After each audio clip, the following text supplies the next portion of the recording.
Hey, what's up everybody? It's your boy Proftrof and we're back again with another Warhammer 40k video. Okay, y'all had some suggestions of who I should check out for Warhammer 40k content, and those suggestions turned out to be like 50 different people. So we're gonna check out like a couple of videos from everyone, and I'm gonna try and decide and zone in on someone. Like Major Kill is staying. I love that dude. I love that fucking dude. So he's staying. We're watching Major Kill shit for sure. Now let's check out ItalianSpartacus. This is the Imperial God, Dead Corps of Krieg, lore history, Warhammer, 40k lore and shit. Krieg, I don't remember which one was Krieg. Was Krieg the immortal that died, or was Krieg the immortal that didn't die? Out of the video of badass soldiers that we saw. I guess we'll see now. I think it was the one that killed his dad's killer, which was his uncle, and then started killing shit. We'll see. Hot off the heels of our video on the Cadian shock troops, I'd like to continue our romp through some of the various famous regiments of the Imperial Guard. One of the standout factions, or at least just another one of my favorites, are the Death Korps of Krieg. They look pretty cool. To my extreme disappointment, the Death Korps of Krieg aren't even mentioned anywhere in the 8th edition Astra Militarum Army book. In fact, the only way to even get some of these models is through Forge World. So hopefully this video will shed some light on an older regiment, but an awesome one nonetheless. They have a very brutal history that is born from nuclear war and a civil war spanning centuries that spawned one of the most balls-out insane and durable Imperial Guard regiments in the Imperium. Balls out. So let's dive in on the history of a regiment that 8th edition forgot, but a lot of us fondly remember, the Death Korps of Krieg. Our tale begins in the Segmentum Tempestus, the galactic south of the Imperium. This segmentum is home to a grip of already what is famous this map? I need to check this out. I had to spin that shit so the water doesn't stay on the bottom in my yeah. Okay, Terra Mars. This is where the Emperor is sitting down on his chair. Cicatrix Maledictum. I have no idea what the fuck I'm looking at. Oh, the Tau Empire is down here. Necrons are down. Okay. Question to all my Warhammer boys. The Tau Empire, Necrons. What's the situation there? They like each other, they hate each other, they, do not dislike each other, they don't kill each other. What's the situations between these two? Oh, there's more Necrons here. Oh, these are different dynasty Necrons. Okay, Siren Storm. Why is that purple? I assume this means that orcs are here. Eye of Terror. Okay. I think I get the picture. The galactic south of the Imperium. This segmentum is home to a grip of already famous locations such as Talarn, Baka, and one planet no one has ever heard of, Necromunda. Now, amongst the star-studded cast of planets is the hive world of Krieg, a sprawling world that acted as a major trade and manufacturing hub throughout the sector. Now, this is a direct juxtaposition to the current barren, irradiated wasteland of Fallout. I mean, modern-day Krieg. Although Krieg was a center of commerce, it hid a dark secret in its ruling caste, the Council of Autocrats. This oligarchy was filled with corrupt and decadent individuals that fell further and further from the Emperor's grace, the richer they became. Shit. I like to compare it sort of to an insular ruling caste of a pre-World War I ruling family. The Habsburgs come to mind.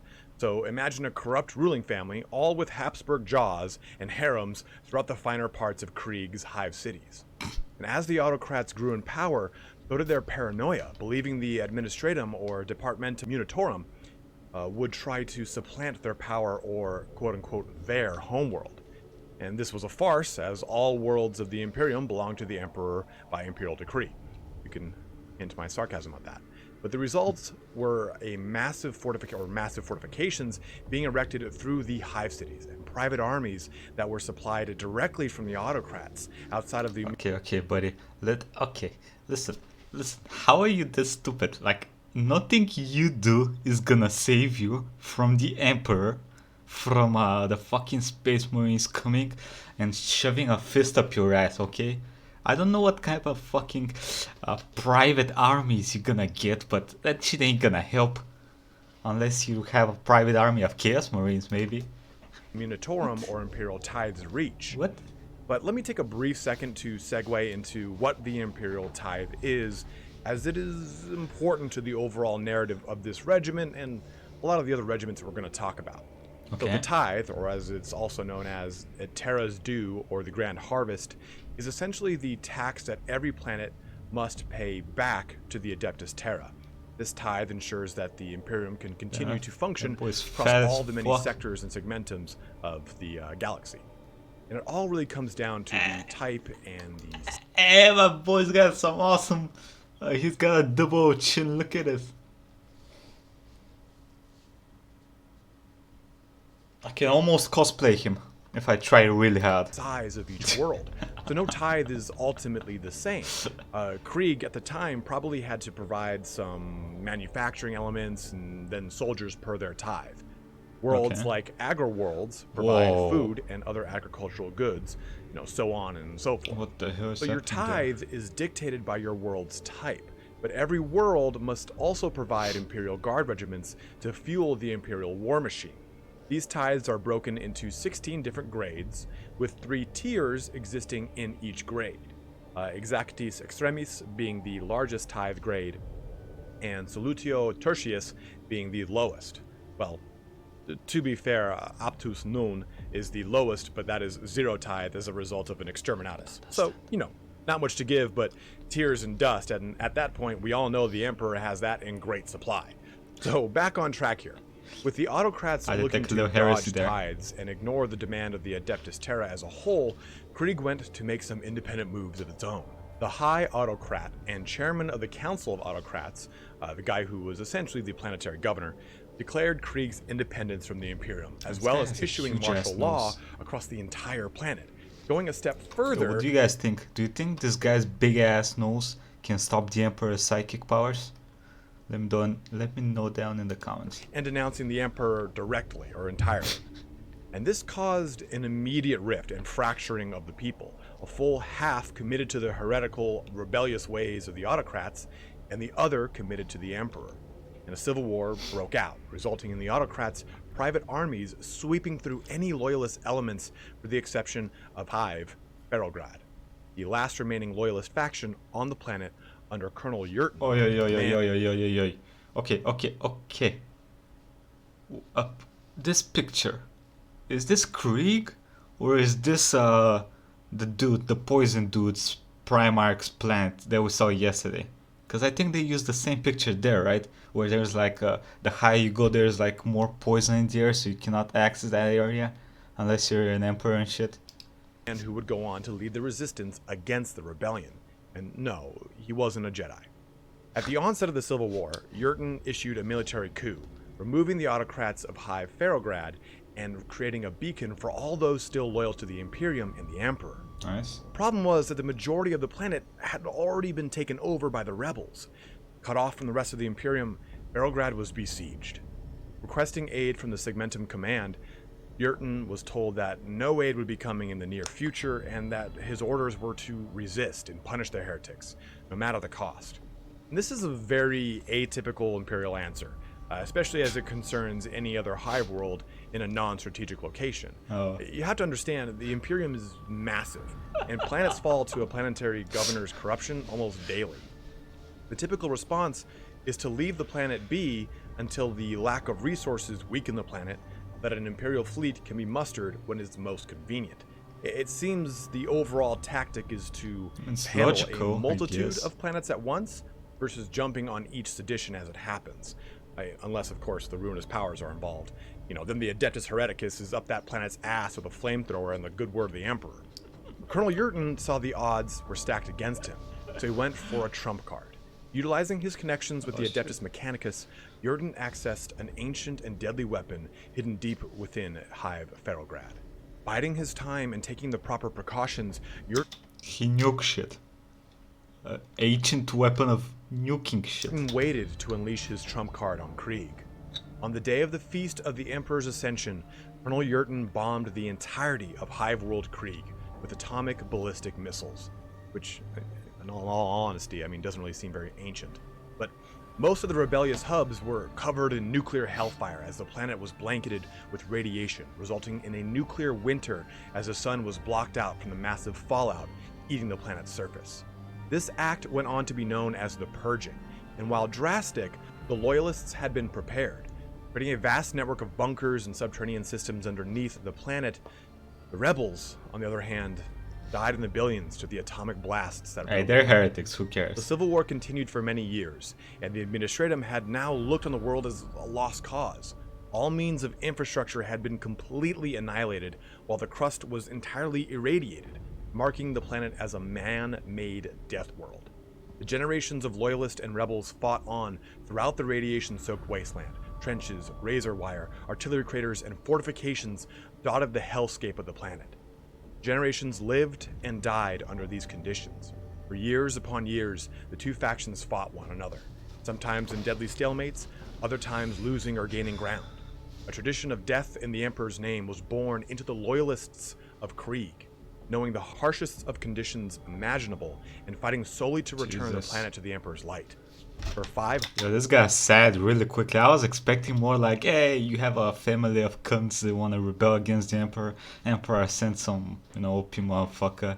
That OP motherfucker steps on the dude's head. Easy, GG. Nah, we got fucking nukes. We got 100-long, grueling years. God damn. The planet was locked in its civil war, but was finally returned to the Imperial fold in the year 949 in the 40th millennium by the victory of the Loyalist forces. Hey, nice. But there was little fanfare for a death world rejoining the Imperium. There's very little such a world can provide except for a tithe of soldiers.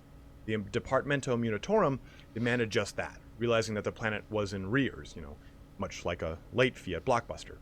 Krieg responded by sending not just a single regiment, but 20 full, trained, equipped, and disciplined regiments back to the Munitorum. Each one of the commanders requesting the most hazardous and deadly Imperial war zones available. God damn, these motherfuckers are badasses. One of the commanders requesting the most hazardous and deadly Imperial war zones available. During the expanse of the Civil War, the soldiers of Krieg had expanded their underground network below Ferrograd to encompass the majority of the planet, creating manufacturing facilities, sprawling cities, and vast bunker systems. The soldiers sent out to the Departamento Munitorum took to their jobs with great zeal, becoming standout regiments wherever they were deployed. The Death Corps were fearless in their determination to the Emperor, and dying a glorious, self-sacrificing death was their singular goal to ensure two things. 1, an act of repentance for the planet's past transgressions, and 2, to show their dedication to the God Emperor. The High Lords of Terra, noting how exemplary the Death Corps were performing, demanded that Krieg continue to produce more and more regiments for the Imperium, giving them the highest grade of tithe. Krieg would then go on to provide an increasingly high amount of regiments as the sole portion of their tithe, rather than providing any goods to the Imperium. Krieg was even granted certain boons to ensure their production of soldiers would never falter or dwindle. Some of these included eugenics that allowed for the reduction in mutations across Krieg's infants. One of the biggest and probably most controversial. It's like kind of like they make the Space Marines, but not fully. Interesting. We might need to check out a video on reduction in mutations across Krieg's infants. One of the biggest and probably most controversial practices is the Vitae womb. This is essentially a means of genetically enhancing the reproduction efforts of the planet, ensuring that they meet the 50 million annual soldier quota. But we don't know exactly what this means. It could be humans that are vat-grown, drugs that increase fertility, or a means of speeding up the pregnancy process as a whole.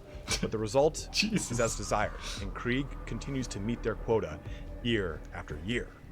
Following with the lineage of this planet, Krieg has gone from a sprawling hive world to a barren death world to finally a war world in the span of 500 or so years. War World's resources are devoted entirely to the offering of Imperial Guard regiments to the greater Imperium. The term Total War comes to mind. The Death Corps of Krieg have gone to earn both fame and notoriety in many fronts across the galaxy. The Spinward Front, a massive front across the periphery sector of the Segmentum Obscurus, has seen the Corps carve a name for itself amongst Eldar, Dark Eldar, and Orc victories. Further, the Death Corps has fought during famous campaigns such as the Third War of Armageddon, leading the defense of Hive Tartarus, using their precise artillery barrages to support elements of the Legio Metallica and also counter-attacking the besieging orcs, and playing Until It Sleeps, Unforgiven, and a number of other Metallica songs way into the night. Across the galaxy, the Death Korps has earned its namesake, as their disproportionately high fatality rate gives credence to the regiment's willingness to die in the Emperor's name. Jesus. This has also led to some morale issues with Death Korps leading non-Krieg-born regiments into battle, as the credo that Colonel Yurton's forces fought under 500 years ago is still ill-received on other regiments. Victory at any cost. Which actually might be a great segue into going into how the Death Korps exacts the Emperor's wrath upon their foes. Okay.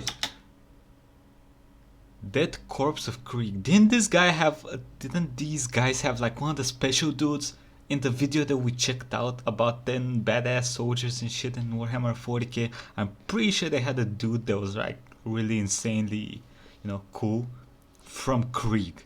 Unless I'm mistaken something. Because it's very different from a lot of the other Imperial Guard regiments.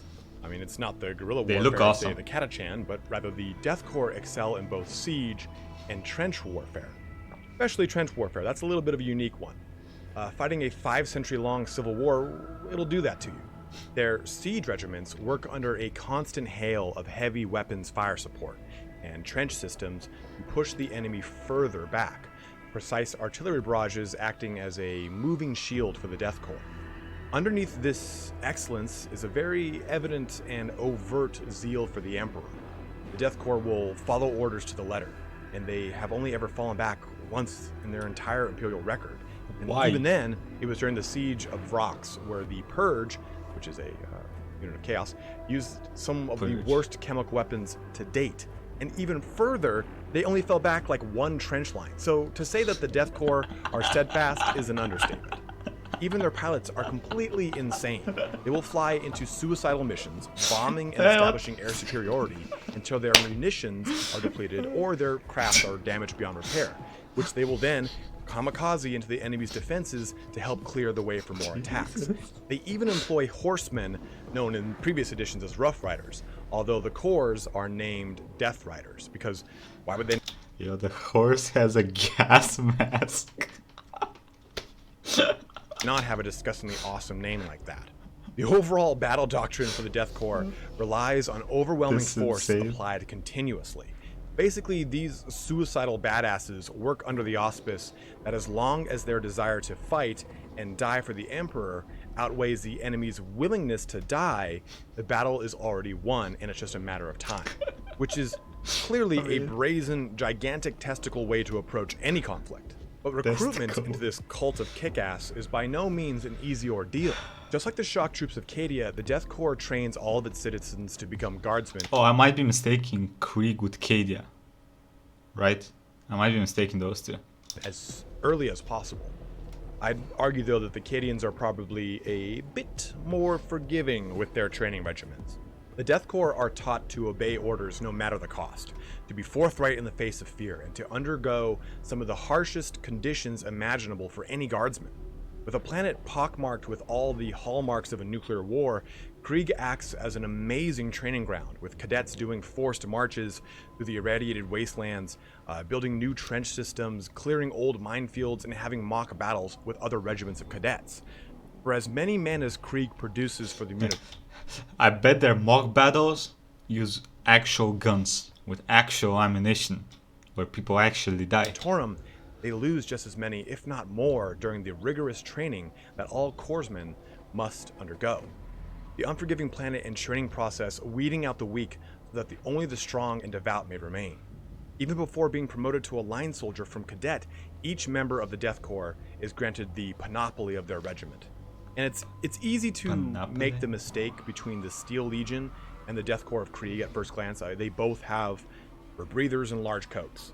Okay, the dudes on the left are obviously cooler. They have shoulder guards with skulls on them. Let's be honest. Come on, buddy. Who can mistake them? Korps tends to have darker coats, varying shades of deep gray, browns, blacks, stuff like that. While the Legion favors brighter colors, as befits the brighter landscape of Armageddon, where the Steel Legion calls home. In addition, the Death Korps often fashions their rebreather masks into grimacing skulls and other means of striking fear into the enemies of the Emperor. If we're going on purely semantics, Steel Legion has more of a World War II vibe, World War II German vibe to be exact, while the Death Korps borrows heavily from World War I German and French influences, such as the armor that typically adorns their shoulders or carapaces. Namely, By the way, how come their rifles don't have stocks? It's kind of annoying me.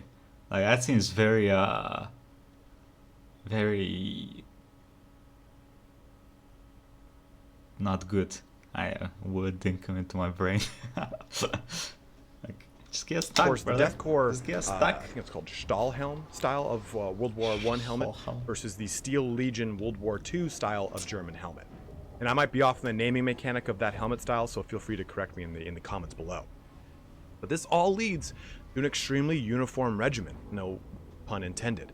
For the most part, the Death Korps doesn't believe in any sort of ostentatious display of organization across the regiment. In fact, the organization is very standard for an Imperial Guard regiment, with the only display of rank coming from simple change of ornamentation upon helmets or a C on a shoulder pad to denote someone is a member of the command squad.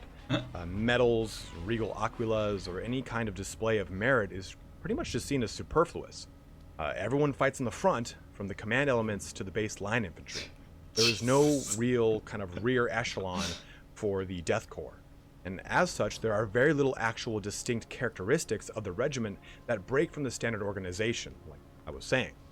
Sergeants are renamed Watchmasters and are actually a bit more veteran than the standard sergeant that you would see in any other Imperial Guard regiment, as any Watchmaster is a former member of the elite heavy infantry unit, the Death Korps Grenadiers. After serving as a member of the Grenadiers, the individual rejoins the line infantry as a Watchmaster. But with a 80% fatality rate in the Grenadier squads, you can imagine that this makes for some very grizzled and capable leaders. And one of the only other separations from the standard regimental organization is the use of what the Corps calls quartermasters. And these guys don't organize like MacBook Pros or anything like that. This is pretty intense. Born from the time of the Civil War, quartermasters would go about the battlefield and salvage any equipment that they could. Ultimately, the rule was if you could not personally walk yourself back to a medical station, or if your environmental suit was compromised, you were already dead. The quartermaster would then issue you the Emperor's Peace, executing the wounded. These guys almost serve as kind of a role similar to apothecaries, harvesting the equipment of the fallen as well as tending to any field triage to the wounded that they're capable of doing. Lastly, the commissars of the Death Korps are actually used very differently from what we have come to expect from other regiments. Rather than acting as a tool of maintaining leadership and shooting anyone that would retreat, the commissars help to add to the religious fervor of the Death Korps, but also restraining them so that they do not prematurely charge or expose themselves. Not like illicitly, like from their position. These are the only elements of the Death Korps that do not actually hail from Krieg itself. So they mainly act as tactical advisors to discuss bigger picture tactical movements or talking between regimental command. It's a far more passive role for the commissar than we typically see in other Imperial Guard regiments. But that really sums up the things that make the Death Korps of Krieg different from an organizational standpoint. But no matter how you cut it, the Death Korps is a regiment entirely in a league of its own. As we go through these regiments, you'll find that each one of them specializes so heavily in one direction that it's a definite kind of duh moment when it comes to being a regiment of any type of renown. Hey, this dude has a stock. Now, the Death Korps, though, have a very well-rounded, overwhelming zeal for the Emperor that has even earned them the respective foes like the Orcs and Necrons for their implacable and tenacious approach to warfare. As I mentioned earlier, the grinding wheel of 8th edition moving ever onward, there is a fear that this regiment might be left in the dust of Forge World, only getting model and rules updates sparingly. And I'm glad you could join me on this journey through the long history of Krieg and the record of excellence that the Death Korps operates under, before the prospect of them fading into obscurity becomes a reality. Now, I have no idea if they actually will, but I'd be lying if I said it wasn't a possibility. The Death Korps doesn't have a victorious and epic shout like Cadia stands, but for those that call Krieg home, there is no need for such a flourish. Service and death to the Emperor is all that matters. Thanks so much for joining me here today. So they don't have any named people that did crazy shit. They're just awesome. The whole corp is just awesome. They don't have any 1, 2 people that are like extra awesome. The whole of them are just awesome. This video was awesome. I enjoyed this shit immensely. This was the Imperial Death Corp. Imperial God Death Corp of Krieg. Let me know what y'all think. Like, comment, subscribe, and I'll see you next time. Everybody have a nice fucking day.